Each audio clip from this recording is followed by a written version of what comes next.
Assalamualaikum warahmatullahi wabarakatuh. Selamat datang di video pembelajaran sosiologi materi masalah sosial. Dalam video kali ini akan dijelaskan tentang bentuk dan solusi dari permasalahan sosial. Bentuk masalah sosial yang akan dijelaskan pada pertemuan ini yaitu tentang kenakalan atau penyimpangan remaja. Nah, pasti kalian sudah tahu ya apa itu istilah remaja. Remaja sendiri artinya adalah seseorang yang memasuki usia lebih dari 12 tahun hingga maksimal sampai 21 tahun.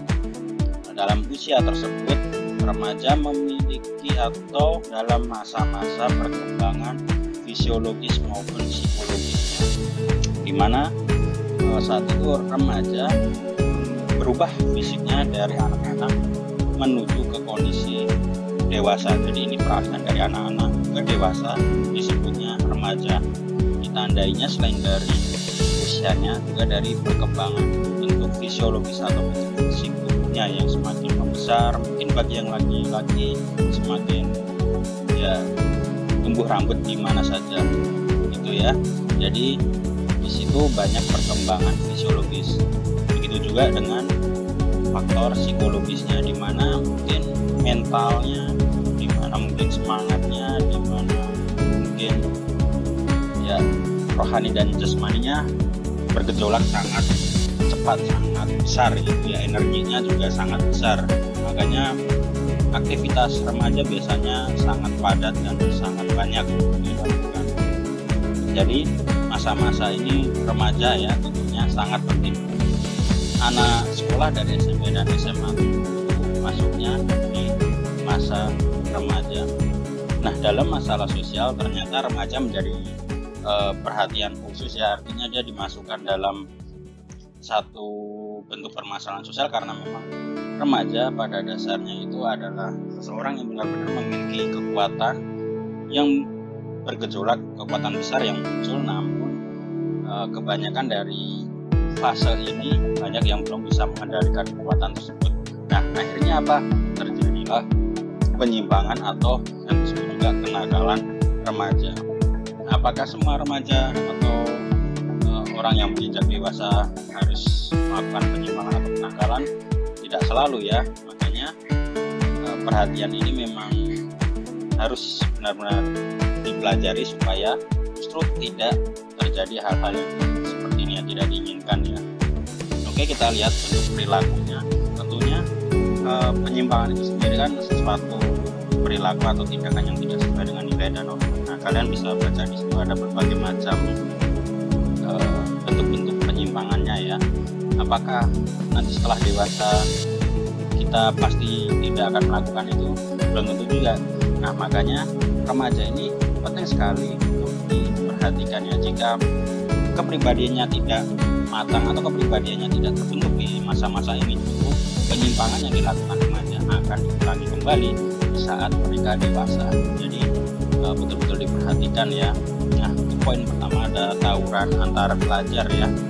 Ya pasti sudah tidak asing lagi ya, itu perkelahian atau konflik yang berupa tawuran seringkali dilakukan pelajar. Nah, mungkin beberapa alasan dari mereka tidak alasan yang betul-betul gengsi ya, artinya ya karena mereka sendiri tidak tahu sebenarnya apa sih tujuan atau makna dari kehidupan. Akhirnya karena energinya mungkin juga tidak tersalurkan dengan baik, akhirnya mereka memilih jalan-jalan kriminalitas seperti tawuran. Beberapa hasil wawancara atau temuan sosiologi kenapa mereka melakukan tawuran antar pelajar, karena eksistensi pengakuan diri ya, penyaluran energi yang tidak tepat. Harusnya mungkin bisa berkompetisi secara akademis maupun mungkin di bidang olahraga, namun karena tidak ada sumber daya, tidak ada salurannya, malah mereka memilih tawuran sebagai bentuk eksistensi diri, sebagai bentuk ingin diakui, padahal itu jalan yang salah. Nah, jadi jangan diikuti ya. Berikutnya ada penyimpangan seksual. Jelas usia ini bagaimana seseorang individu atau khususnya remaja sedang tumbuh ya, atau sedang berkembang bentuk fisiologis tubuhnya. Makanya jika tidak benar-benar dipelajari dengan baik, maka terjadi penyimpangan seksual, termasuk mungkin munculnya kayak lesbian, gay. Itu sebenarnya karena sejak remaja mereka tidak betul mempelajari dan memahami mungkin kondisi fisiologisnya. Ya, berikutnya ada alkoholisme dan penyalahgunaan obat terlarang atau narkotika. Jelas ini karena namanya remaja, rasa ingin tahunya tinggi, penasaran, segala hal yang belum pernah dia temui akan dicoba. Untuk hal positif itu bagus, tapi kalau narkoba dan obat terlarang itu sendiri kan jelas efeknya negatif. Jadi pesan sih kalau untuk remaja, untuk penasaran yang positif tidak masalah, tapi kalau jelas tahu itu ada resiko negatifnya, jangankan mencoba ya, menyentuh atau mencium baunya juga hindari saja ya, khususnya ya yang merusak tubuh kita. Berikutnya ada kebut-kebutan di jalan raya. Jelas karena tadi gejolak emosional dan pertumbuhan fisik atau energinya yang terlalu besar, mungkin anak remaja ketika mengendarai kendaraan lebih menyenangi kecepatan yang tinggi ya dibandingkan mungkin orang dewasa. Jadi mereka merasa seperti mendapatkan kenikmatan mungkin ketika berkendara di jalan dengan kecepatan tinggi. Padahal sudah tahu ya bahwa jalan itu milik umum. Semua orang yang ada di jalan itu prinsipnya justru akan membahayakan diri kita. Nah, sudah tahu seperti itu, kita juga jangan membahayakan orang lain. Kenapa? Ya jelas sekali resiko untuk keselamatan kita sendiri juga makin kecil kalau seperti itu. Ya jadi kalau di jalan raya khususnya remaja, meskipun ingin kebut-kebutan ya bisa ditahan sebentar, dijaga, pikirkan keselamatan lebih utama ya, karena ya remaja itu bukan usianya masih muda terus masih umurnya masih panjang, juga bukan seperti itu juga ya, jadi sama saja. Berikutnya pencurian atau penipuan, itu juga bisa dilakukan oleh siapapun, tapi mungkin di usia remaja kalian rasa penasaran dan tadi ya rasa ingin coba-coba atau merasa belum tahu ini tepat atau tidak, makanya banyak sekali yang melakukan kegiatan pencurian atau penipuan. Sebenarnya mungkin tidak mencuri tapi hanya ngambil sesuatu tidak hilang. Tapi kan kalau anak remaja belum matang betul tentang norma itu, akhirnya apa? Ya menganggap melakukan hal-hal semacam ini tidak masalah ya, karena mereka belum berpikir jangka panjang. Nah, apakah remaja harus seperti itu? Ya tidak, kalian bisa bermawas sendiri ya. Makanya mungkin kesalahan yang dilakukan fase di remaja bisa terjadi, tapi langsung dikoreksi supaya tidak nanti terbawa sampai dewasa. Oke, berikut solusi yang ditawarkan ada banyak sekali ya. Di situ pasti berawal dari rumah semua ya. Nah, pastikan kondisi rumah kita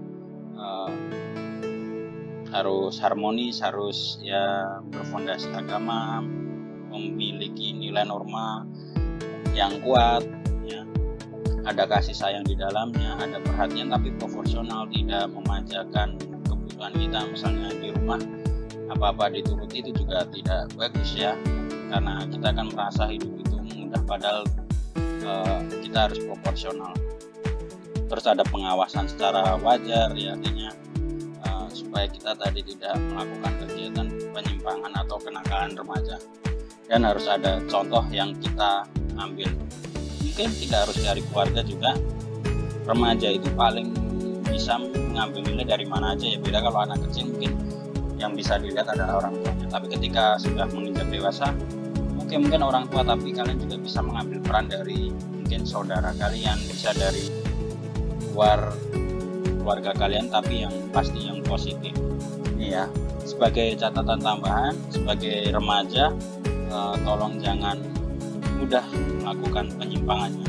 Karena apa? Justru karena kalian punya masa depan yang masih jauh, kalian harus mempersiapkannya sejak awal dengan baik, jangan dirusak dari awal. Sebagai catatan, kalau kalian melakukan kegiatan kriminalitas dan tercatat di kepolisian, kalian juga nanti ketika akan memasuki dunia kerja atau mungkin pendidikan ya, dunia pendidikan secara administrasi khusus ada yang namanya surat catatan kepolisian yang biasanya menjadi syarat rekomendasi. Nah, jika kalian punya catatan kriminalitas, jika surat itu tidak akan dikeluarkan ya.